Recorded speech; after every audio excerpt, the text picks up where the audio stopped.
하나님의 은혜를 입은 자가 되라, 이런 제목으로 함께 이제 말씀을 나누려고 합니다. 지난 이제 10장과 11장에서 이제 봤지만은 이스라엘의 12지파 연합군들이 먼저 기브온을 중심으로 해서 이제 남쪽으로 내려가서 남쪽에 가나안 연합군들을 격파하고, 그 다음에 이제 위로 올라가서 북방에 있는 연합군들을 다 물리쳤습니다. 그것으로 인해서 이제 남쪽과 북쪽의 모든 가나안 땅의 전쟁이 끝쳤음을 이제 우리에게 말해주고 있습니다. 성경에서는 굉장히 짧게 가나안 정복 전쟁에 대해서 설명해주고 있거든요. 여리고와 아이성을 점령하는 것은 이제 시작하는 거고, 그 이후로부터 이제 실제적인 전쟁이 치러지는데 그게 10장과 11장에만 언급됩니다. 그래서 짧게 언급되다 보니까 많은 사람들이 그냥 한 번에 승리해가지고 쉽게 가나안 땅을 점령하는 것으로 알고 있는데, 이제 성경은 모든 것을 말해주는 게 아니라 말해야 되는 것, 하나님께서 말씀하고 싶은 것만을 집중하니까 짧은 것을 보면은 이제 전쟁이 쉽게 끝난 것처럼 보이는데 그렇진 않고 5년에서 6년 이상에 걸쳐서 가나안 정복 전쟁이 마치게 됩니다. 그래서 이 12지파의 연합군이 가나안 땅을 정복하는 전쟁은 11장에서 끝납니다. 그 다음부터는 이제 뭐가 나오냐면 땅을 분배해 주는 것이 나오고, 분배받은 땅으로 각자 지파가 이제 돌아가는 거죠. 그 자기의 땅에 돌아가서 그 땅에 남아있는 소수의 이방 세력들이 있습니다. 그 이방 세력들은 자기 땅에 가서 자기 지파가 싸워서 그 땅을 취하는 겁니다. 그 이후로부터도 전쟁의 이야기들이 이제 나오는데, 공식적인 이스라엘 12지파의 그 연합군들이 싸우는 그 가나안 정복 전쟁은 11장에서 끝나게 됩니다. 그래서 그것을 지난주에 봤고, 이제 16절부터 23절, 오늘 우리가 보는 말씀은 전쟁은 이미 끝난 상태에서 하나님께서 전쟁이 끝나고 난 후에 그 상황들에 대해서 간단하게 설명을 해주고 있는 것을 우리가 읽었는데, 여기에서 이제 우리가 좀 발견해야 되는 것들이 몇 가지가 있습니다. 그것들을 한번 좀 보려고 합니다. 전쟁은 끝난 상태입니다. 그런데 그 전쟁에 대해서 설명해주고 있는데 20절에 이렇게 말합니다. 그들의 마음이 강팍하여 이스라엘을 대적하여 싸우러 온 것은 여호와께서 그리하게 하신 것이라. 그들로 저주받은 자 되게 하여 은혜를 입지 못하게 하시고 여호와께서 모세에게 명하신 대로 진멸하려 하심이었더라. 자, 이렇게 말합니다. 그러니까 여기서 뭐라고 얘기하냐면은 하나님께서 이방인들의 마음을 강팍하게 하셨다, 이렇게 이제 표현을 하고 있습니다. 이 강팍하게 하심으로 인하여 그들이 하나님으로부터 진멸을 받게 됐다라는 것을 우리에게 이제 말해주고 있는 겁니다. 강팍하게 하였다라는 것은 그 단어의 의미는 굳은 마음을 이야기하는 거죠. 굳은 마음, 그리고 뭔가 묶여져 있는 것들, 그리고 완고함, 이런 것들을 의미하는 겁니다. 이것이 이제 어디에 나오냐면은 이스라엘 백성들이 출애굽할 때 모세를 하나님께서 이제 바로에게 보내시죠.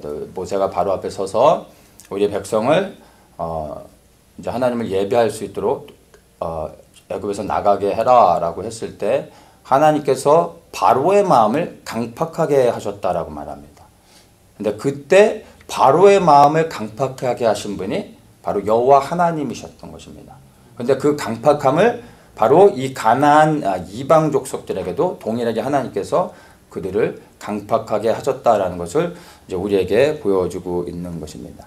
왜 그들의 마음을 강팍하게 하셨는지를 설명해주고 있는데, 바로 은혜를 입지 못해 저주를 받아 하나님의 심판을 받게 하기 위해서 하나님께서 그들의 마음을 강팍하게 하셨다라고 우리에게 이제 설명해주고 있는 것입니다.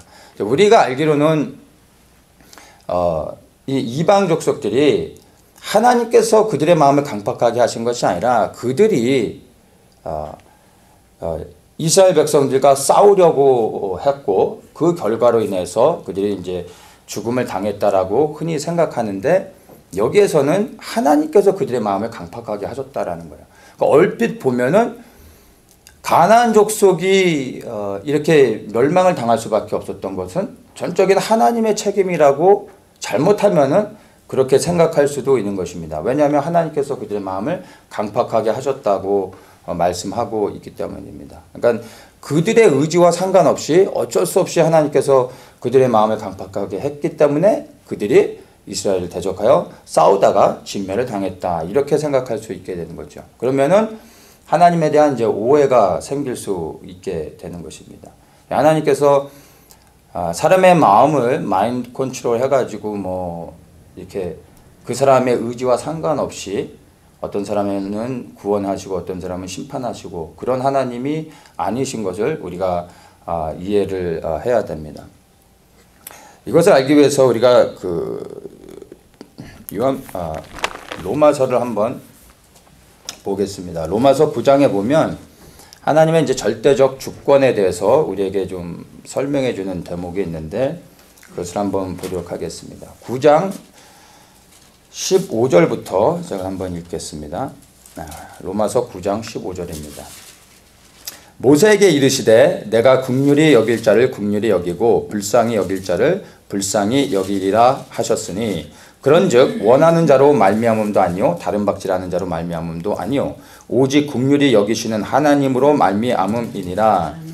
성경이 바로에게 이르시되 내가 이 일을 위하여 너를 세웠으니 곧 너로 말미암아 내 능력을 보이고 내 이름이 온 땅에 전파되게 하려 함이로라 하셨으니 그런즉 하나님께서 하고자 하시는 자를 긍휼히 여기시고 하고자 하시는 자를 강팍게 하시느니라. 아멘. 자, 이 말씀을 보면 무엇을 얘기하고 있냐면은 하나님의 절대적인 주권을 우리에게 설명해 주고 있습니다. 이 말씀 다음에 우리가 잘 아는 토기장이의 비유가 나오는 것입니다. 그래서 귀히 쓸 그릇 그리고 천이 쓸 그릇 이 모든 것이 토기장이가 원하는 대로 하는 거 아니냐. 그러니까 내가 하나님이기 때문에 내가 원하는 대로 할 수 있는 것 아니냐라고 하나님께서 절대적인 하나님의 주권적 섭리 주권적 선택에 대해서 우리에게 말해주고 있습니다. 그래서 모든 것은 하나님의 절대적인 주권의 선택에서 이루어지는 것은 우리는 부인할 수 없습니다. 그분이 창조자이시고 그분이 또한 창조하신 모든 것들을 통치하시는 분이십니다. 그래서 하나님의 절대적인 주권에 대해서는 우리가 조금도 의심할 것이 없습니다. 근데 이 말씀을 우리가 이 단락만을 가지고 보면은 안 되고 9장에서부터 쭉 연결되어지는 전체적인 문맥에서 이 의미를 파악을 해야 됩니다. 이것은 크게는 온 인류를 구원하시는 하나님의 구원의 섭리를 절대적인 주권으로 설명해 주고 있는 것입니다. 보다 더 구체적으로 얘기하면은 이 무엇을 설명하는 것이냐면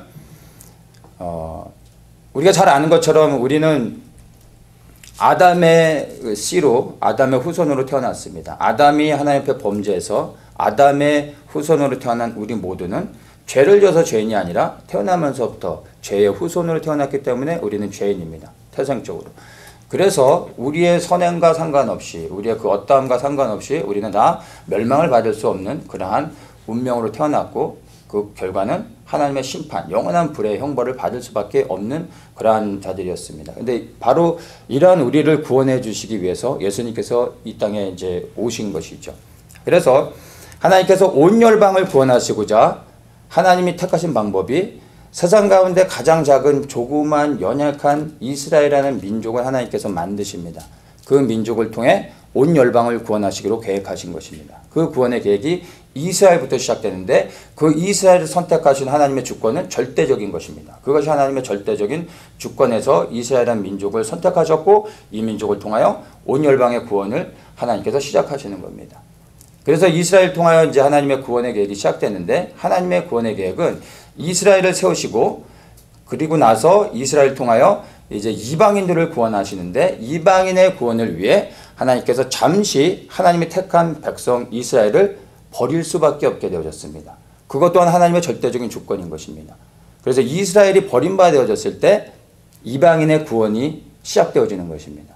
그리고 이방인의 충만한 수가 채워지는 겁니다. 그 수가 채워지면 하나님의 마음이 다시 이스라엘에게로 돌아가는 것입니다. 그래서 이스라엘 선택하신 것도 하나님의 절대적인 주권이고 이스라엘을 버리시고 이방인의 구원을 시작하신 것도 하나님의 절대적인 구원의 섭리 안에 있는 것입니다. 그리고 나서 이방인의 수가 채워지고 다시 이스라엘을 회복하시며 이스라엘과 이방인, 온 열방의 구원을 이렇게 이루어 가시는 것입니다. 이 모든 것들이 하나님의 절대적인 주권의 섭리 안에서 이루어진다는 것을 우리가 볼 수 있습니다. 바로 여기서 말씀하시는 이 구절의 의미들은 바로 단순한 절대적인 하나님의 주권만을 이야기하는 것이 아니라 큰 온 열방의 구원을 위한 하나님의 구원의 계획, 이스라엘과 이방인을 선택하고 또한 버리기도 하고 다시 취하시는 하나님의 그 절대적인 구원을, 그런 하나님의 그 선택들을 우리에게 이제 보여주고 있는 것을 우리가 좀 이해해야 됩니다. 그래서 이런 하나님의 절대적인 주권으로 하나님께서 선택하시지 않으셨다면, 하나님이 이런 방법을 하지 않으셨다면 사실은 온 열방 가운데 구원을 얻을 수 있는 사람은 아무도 없는 것입니다. 그래서 어느 누구도 하나님의 절대적 주권 가운데서 우리가 뭐라고 그럴 수도 없거니와,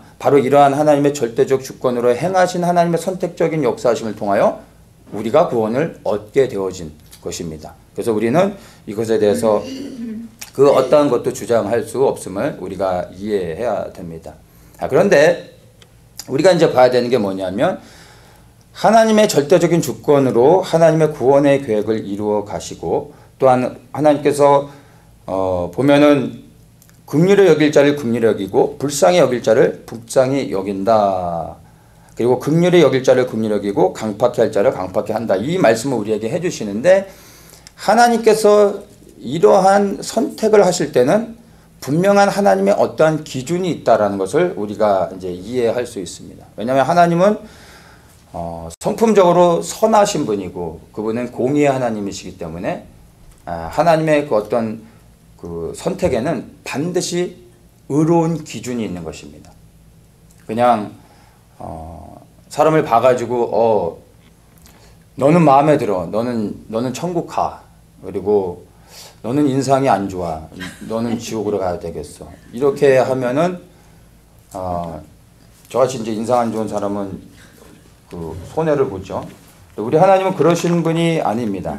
그러신 분이 아니기 때문에 하나님의 이 절대적인 그 주권에서 하나님이 선택하시지만, 하나님이 마음대로 하나님의 어떤 기준 없이 그냥 기분 내키는 대로 선택하시고 결정하시는 게 아니라 반드시 기준이 있다라는 것입니다.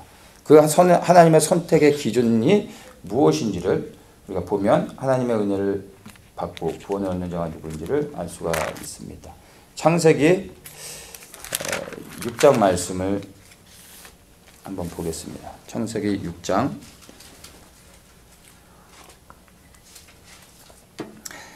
창세기 6장은 노아의 홍수 이야기가 나옵니다. 세상의 사람들이 이제 5절을 보면요, 여호와께서 사람의 죄악이 세상에 관영함과 그 마음의 생각의 모든 계획이 항상 악한 뿐임을 보시고 땅 위에 사람 지으셨으면 한탄하시고 쭉 말씀하시다가 가라사대 나의 창조한 사람을 내가 지면에서 쓸어버리되 사람으로부터 육축과 기는 것과 공중의 새까지 그리하리니, 세상에 대한 심판을 하나님께서 정하셨습니다. 자, 이렇게 해서 하나님께서 노아의 홍수를 통하여 세상의 어느 한 부분이 아니라 온 세상을 심판하셨던 사건을 우리가 이제 알 수 있습니다. 자, 이때 하나님께서 온 세상을 심판하시는데 그 심판에서 제외되는 인물이 있습니다. 8절부터 한번 보겠습니다. 자, 그러나 노아는 여호와께 은혜를 입었더라. 노아의 사적은 이러하니라. 노아는 의인이요 당세 완전한 자라. 그가 하나님과 동행하였으며 그가 여기까지 읽겠습니다. 그가 하나님과 동행하였으며. 자, 하나님께서 세상을 향한 심판을 정하셨는데, 그 심판하실 때 온 열방을 심판하시는데 그 심판에서 제외된 단 한 사람, 노아와 이제 노아의 가족들, 우리는 노아에 집중합니다. 이 노아라는 사람이 심판 가운데서 구원을 얻는 하나님의 은혜를 입었다라고 말합니다. 여기서 하나님의 은혜를 입었는데 어떻게 해서 하나님의 은혜를 입었는지를 9절에서 우리에게 말해주고 있습니다. 노아는 의인이요 당세 완전한 자라, 이렇게 말씀하고 있습니다. 자, 노아는 의인이라고 말하는데 여기서 의인은 하나님이 보실 때 하나님만큼 의롭다라는 이야기가 아니라, 이 의인의 원어적 의미는 도덕적으로 윤리적으로 올바른 삶을 살았다라는, 바른 삶을 살았다라는 것을 우리에게 이제 말해 주는 것입니다. 그래서 그 시대 가운데 노아는 정직한 삶을 살았다라고 이렇게 볼 수가 있는 것입니다. 그리고 이제 여기서 완전한 자다라고 말하는 것은 이 완전함은 하나님의 완전함과 똑같은 그런 의미가 아니라 육체적인 완전함, 그러니까 육체적으로 흠이 없는 것을 말합니다. 그 말은 곧 육체적으로 더럽히지 않았다라는 것을 의미하는데, 노아의 홍수의 근본적인 원인은 단순히 세상이 악해서가 아니라 타락한 천사들이 육신이 돼가지고 여자의 혈통들을 더럽히기 시작했습니다. 나중에 예수님께서 여인의 순수한 혈통을 통해서 이 땅에 오셔야 되는데, 여인의 혈통들을 사단이 이제 그러니까 악한 영들이 육신이 돼가지고 그 혈통들을 더럽히기 시작했던 거예요. 그래가지고 하나님께서 그 혈통을 보호하시기 위해서 세상을 심판하실 수밖에 없었던 겁니다. 그래서 여기에서 이 완전한 자라고 한 말의 의미는 육체적으로 온전함을 말합니다. 그러니까 육체적으로 더럽히지 않은, 그러니까 보다 더 구체적으로 말을 한다면 성적인 죄를 짓지 않은, 음행을 저지르지 않은 그러한 순결한 그러한 삶을 살았다라는 것을 우리에게 보여주고 있는 것입니다. 그래서 노아는 의인이고 당세 완전한 자다라고 하는 것을 어떻게 설명하냐면 하나님과 동행하였다라고 이제 보여주고 있는 거죠. 거룩하신 하나님과 동행하기 위해서는 마땅히 거룩한 삶을 살아야 하나님과 동행할 수 있겠죠. 하나님과 동행하고 싶다고 해서 동행할 수 있는 것이 아니라 거룩하지 않은 자가 하나님 옆에 갈 수가 없겠죠. 근데 여기 성경에서는 분명하게 노아에 대해서 설명해 주길 하나님과 동행했다고 말하고 있습니다. 그러니까 그가 세상 가운데서 얼마나 의로운 삶을 살았는지를 우리가 볼 수가 있는 것입니다. 그래서 노아는 하나님의 은혜를 입었다라고 말하는데, 여기서 하나님의 은혜를 입은 자는 곧 하나님과 동행하는 자를 말하는 거고, 그 하나님과 동행하는 자는 곧 무엇을 말합니까? 하나님과 동행한다는 것은 하나님께 온전한 순종을 드리며, 그리고 매일의 삶 속에서 거룩과 정결, 그리고 그러한 바른 삶을 살았다라는 것을 우리에게 보여주고 있는 것입니다. 그래서 하나님의 은혜는 아무나에게 흘러가는 것이 아니라 분명한 하나님의 기준이 있다라는 것입니다. 아무나가 아니라 바로 분명한 삶의 열매를 통해서 하나님의 은혜가 흘러간다라는 것을 우리가 볼 수가 있는 것입니다. 이 당시에 이제 노아 외에는 구원을 받은 자가 없다라는 것을 우리가 생각할 때, 노아가 방주에 들어가고 그리고 나서 비가 내려서 세상의 모든 것을 물에 잠기게 하여 심판하셨습니다.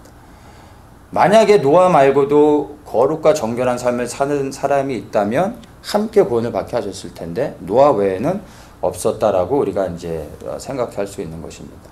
그 당시에 얼마나 많은 사람들이 살고 있었는지는 정확히 우리가 알 수 없지만은 적지 않은 사람들이, 많은 사람들이 하여튼 살았을 텐데, 이 당시에 노아 외에는 구원을 받지 못했다는 것입니다. 다시 얘기해서 노아 외에는 하나님 앞에 온전한 삶을 살지 않고, 세상적으로 이 노아의 홍수의 시대를 보면 그 세상의 음란함들이 가장 충만해 있었던 것을 성경을 통해서 우리가 볼 수가 있죠. 그냥 모든 사람들이 세상의 정욕을 쫓아서 살아가고 오직 노아만이 거룩한 삶을 살았던 것을 우리가 볼 수가 있습니다. 그러면 노아를 제외한 모든 사람들이 구원을 받지 못하고 노아만 구원을 받았는데, 반대로 그 시대의 삶을 우리가 볼 때 노아가 얼마나 외로웠을지를 우리가 한 번 더 생각해 볼 수가 있는 것입니다. 세상에 사람들이 살아가는 대로, 가는 대로, 그리고 생각하는 대로, 말하는 대로 살지 않고 그는 하나님만을 바라보며 살았던 것입니다. 세상 속에서는 완전한 왕따를 당했던 것이죠. 그래서 그가 얼마나 외로운 삶을 살았는지도 우리가 한편으로도 볼 수가 있는 것입니다.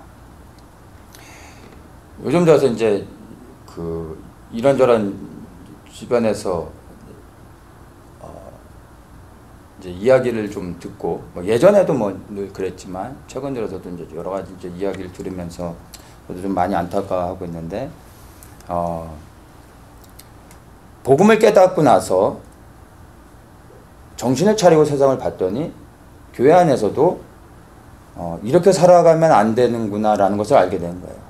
그리고 난 이후로부터 삶을 변화시켜 정말 예수 그리스도의 중심으로 살아가려고 했더니 그 다음부터는 모든 곳에서 공격을 받는 거예요.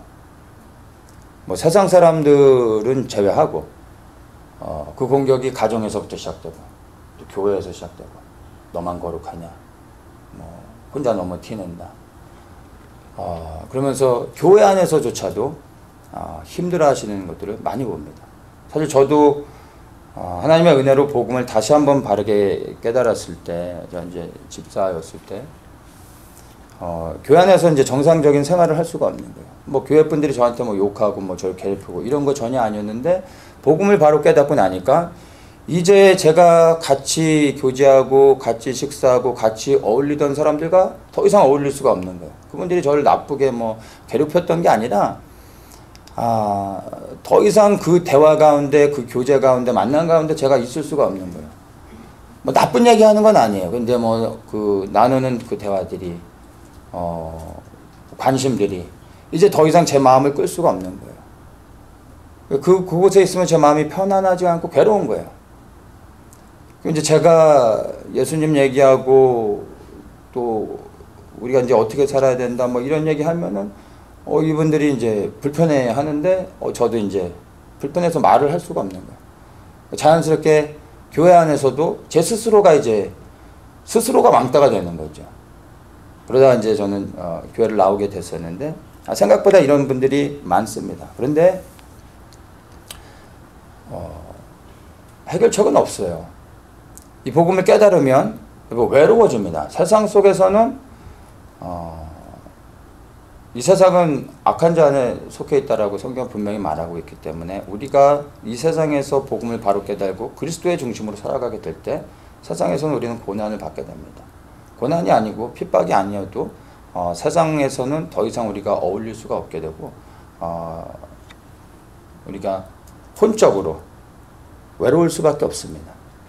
근데 그러한 것이 없이는 하나님을 향한 갈급함들이 또한 생길 수가 없음을 여러분도 아셔야 돼요. 내 육이, 내 혼이 만족함을 느낄 때 영적인 갈급함은 사라지게 됩니다. 그래서 이 두 가지를 다 만족시킬 수는 없습니다. 그러니까 하나님에 대한 갈급함이 생길 때 육신의 정욕들, 우리를 끊임없이 괴롭히지만 끊어내야 되는 것입니다. 이 싸움은 계속되고 세상이 악해지고 있기 때문에 이러한 현상들은 더욱더 심해질 것입니다. 세상 바깥에서가 아니라 교회 안에서도 그런 일들이 있을 것을 이제 우리가 알아야 됩니다. 그러나 노아를 보면 그는 그럼에도 불구하고 세상의 모든 사람들이 그와 다른 삶을 살아가고 있을 때, 모든 사람들이 그를 손가락질할 때 그 마음이 편했겠습니까? 괴로웠겠죠. 방주를 짓는데 사람들이 보면서 정신 나간 사람이라고 했겠죠. 그럼에도 불구하고 그는 하나님의 말씀에 순종해서 그 방주를 지었을 뿐만 아니라 온전한 삶을 살았던 거예요. 그랬더니 그 결과 그는 구원을 얻게 됐던 것입니다. 구원을 얻는 과정은요, 결코 영접 기도 한 번으로 구원을 얻는 게 결코 아닙니다. 그 영접 기도와 함께 우리의 고난과 그리고 싸움은, 믿음의 싸움은 시작되는 것입니다. 끊임없이 가는 것을 우리가 알아야 됩니다. 외롭지만 그 길 끝에는 영광스러운 우리의 영원한 구원이 있다는 것을 여러분 기억하시기 바랍니다. 자, 우리가 어떠한 사람이 은혜를 받는지를 살펴보았습니다.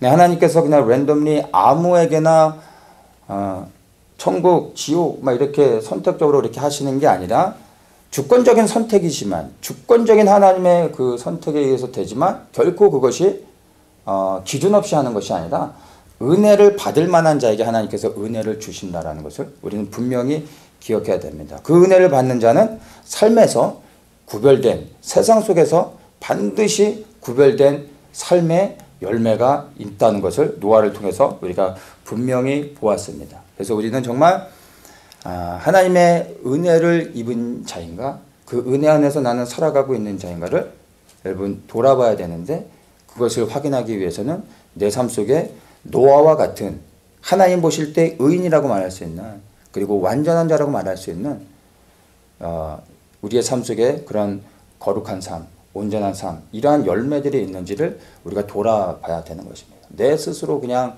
나는 예수님을 믿어 라는 이런 믿음의 고백, 이것만으로 되는 것이 아니라 반드시 우리 삶 속에 나타나는 열매를 통해 확인해야 됩니다. 이것이 안 되면 여러분 하나님의 은혜가 우리 앞에서 사라질 수 있다는 것을 여러분 기억하셔야 됩니다.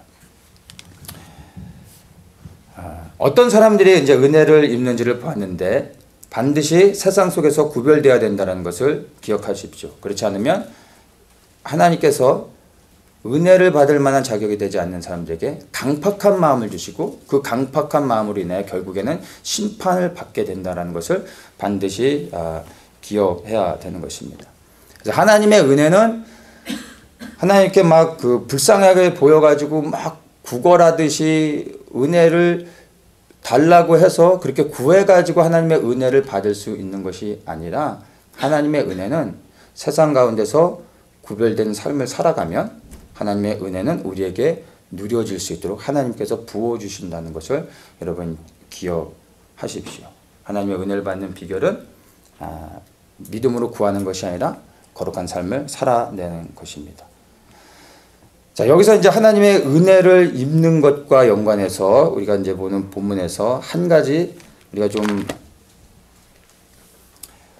보아야 하는 것이 있습니다. 22절에 이스라엘 자손의 땅 안에는 아낙 사람이 하나도 남음이 없고 가사와 가드와 아스돗에만 약간 남았었더라. 이렇게 말합니다. 이스라엘 연합군이 가나안 땅을 다 점령했음에도 불구하고 이 본문에서 무엇을 얘기해 주냐면 전체적으로는 정복을 했는데 정복하지 못한 땅이 남아있다라는 것을 우리에게 보여주고 있습니다. 그 땅이 아낙 사람이 살고 있는 가사와 가드와 아스돗이라고 말하고 있는 것입니다. 이 지역이 어디냐면 블레셋 족속이 살고 있는 서쪽의 해안 지역이었습니다. 이 블레셋군 하면 블레셋 족속 하면 우리가 잘 알죠. 다윗이 이제 정복 전쟁을 할 때 남과 북의 그 왕조를 통일하고 그 이스라엘 영토 안에 있는 이방인들 쫓아내며 정복 전쟁을 할 때 가장 다윗을 괴롭혔던 족속이 블레셋 족속이죠. 그 블레셋 족속에 또 골리앗이 있었죠. 바로 이 가사와 가드 아스돗이 서쪽 해안가에 있는 블레셋 족속인데 이 블레셋 족속은 해안가에 살고 있으면서 굉장히 그 저돌적인 그리고 거친 그러한 족속이었고 그 해안가에 견고한 성을 갖고 있었습니다. 그래서 이 땅은 반드시 점령해야 됐음에도 불구하고 이스라엘 백성들이 점령을 하지 못했습니다. 포기해버렸어요.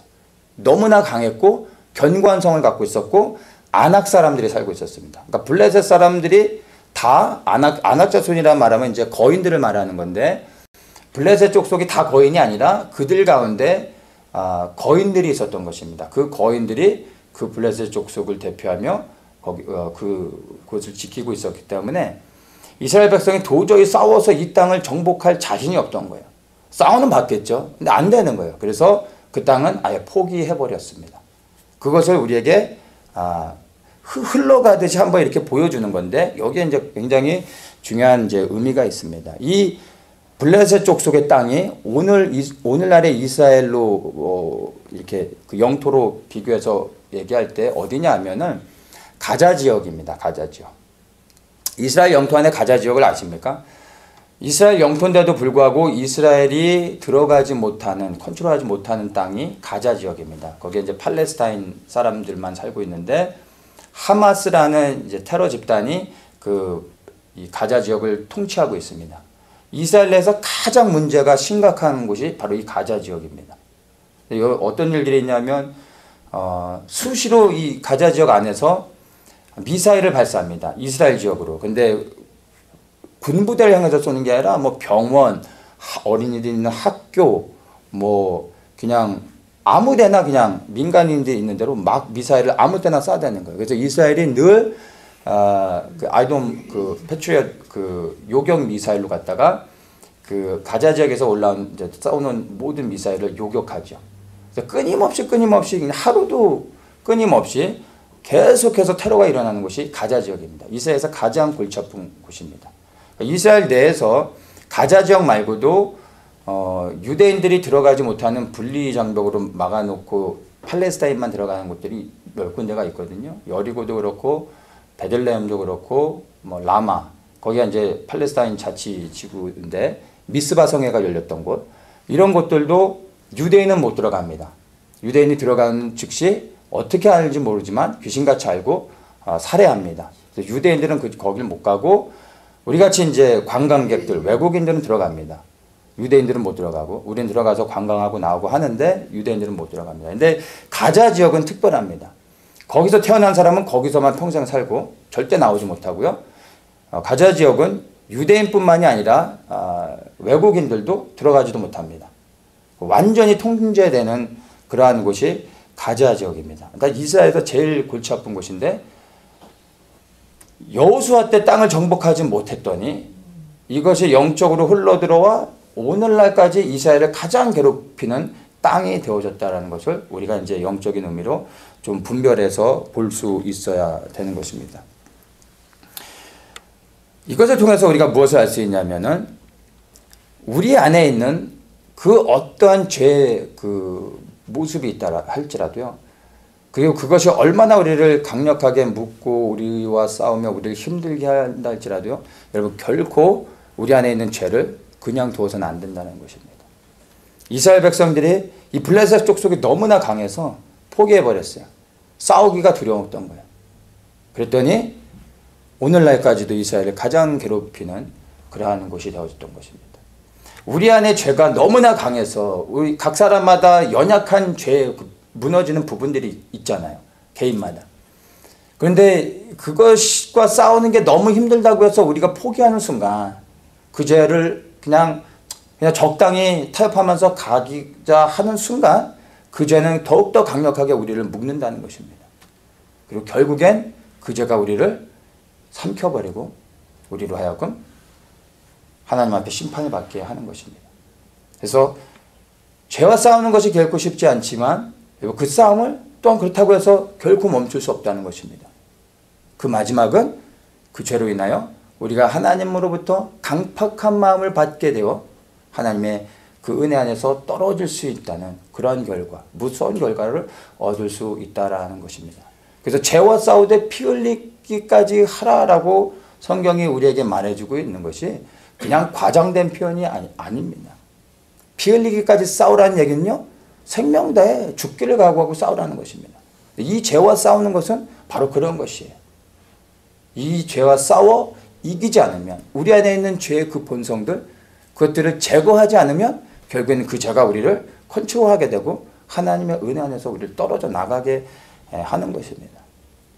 안타깝게 많은 사람들이 적당히 죄와 타협하며 살아가고 있는 것이 오늘날의 그리스도인들의 모습이 아닌가 생각을 하게 됩니다. 여러분들은 여러분 안에 있는 죄와 싸우기를 위해서 피 흘리기까지 하십니까? 그 고통스러운 가운데서도 끊임없이 때로는 지기도 하지만 또다시 일어나 그 죄와 여러분 막 정말 생명 들여 싸우고 계십니까? 이 싸움은 끊임없습니다. 우리 육신의 장막을 벗는 날까지 끊이지 않습니다. 이것을 우리가 기억해야 됩니다.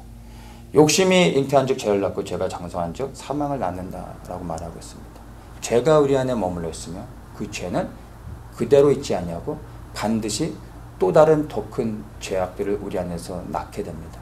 그리고 그 결과는 우리를 사망으로 가게 한다는 것을 우리는 반드시 기억을 해야 되는 것입니다. 죄를 제거하지 않으면 우리의 마음이 강팍해지고 그 강팍해진 마음으로 인하여 하나님의 은혜 안에서 떨어지며 결국에는 하나님의 심판을 받아 바로 이 가나안에 살고 있었던 이방 족속들처럼 그냥 하나님이 마음에 안 들어서 이들을 강팍하게 하셔서 심판하셨던 것이 아니라 이들은 하나님의 은혜에서 떨어져 나갈 수밖에 없었던 그러한 삶의 열매를 통해 하나님을 부인했던 자들인 것입니다. 그래서 하나님의 심판이 정해질 수밖에 없었던 자들인 것을 기억해야 됩니다. 우리 안에 끊임없이 우리를 무너뜨리려고 하는 죄들이 있습니다. 그것들이 무엇인지를 여러분이 더 잘 알 것입니다. 사람마다 그 공격하는 죄들이 사람의 성향에 따라 다릅니다. 어떤 사람에게는 힘든 부분이 어떤 사람들에게는 전혀 힘들지 않는 것들이 있어요. 다 다릅니다. 근데 여러분 그것이 무엇이든 간에 나는 어떠한 죄 가운데 연약한지 무엇 가운데 넘어지기 쉬운지 여러분 그런 것들을 잘 분별하시면서 정말 순간순간 내가 그 죄 가운데 넘어질 때 즉시로 그 죄를 회개해야 됩니다. 하나님 앞에 내려놓고 죄를 회개하며 용서를 구하며 다시 하나님의 은혜 앞에 나아가는 것입니다. 그러면 하나님께서 우리가 혹시 죄로 인하여 넘어졌을지라 할지라도 우리가 매일의 삶 속에다 하나님 앞에 온전하고자 몸부림치며 싸우는 그 모습을 보셨기 때문에 어느 날 하나님의 능한 손으로 우리를 품으시고 우리가 넘어져 있는 곳에서 우리를 일으켜 주시며 우리를 지켜주시고 다시 일어나 주님을 섬겨갈 수 있도록 해주시는 것입니다. 이러한 은혜를 받기 위해서 매일의 삶의 현장에서 우리가 죄와 싸우는 모습이 반드시 있어야 된다는 것입니다. 여러분, 하나님의 은혜를 받는 것은 거저되는 것이 아닙니다. 우리의 수고의 그 역할이 반드시 포함되는 것입니다. 근데 이것이 없으면 구원을 얻지 못한다는 것을 기억하시고 여러분, 죄와 싸우되 피 흘리까지 하시면서 몸부림치면서 하나님 앞에 그렇게 나아가 은혜를 받는, 그래서 결국엔 영혼의 구원을 이루는 모든 분들 되시기를 예수님의 이름으로 축복합니다.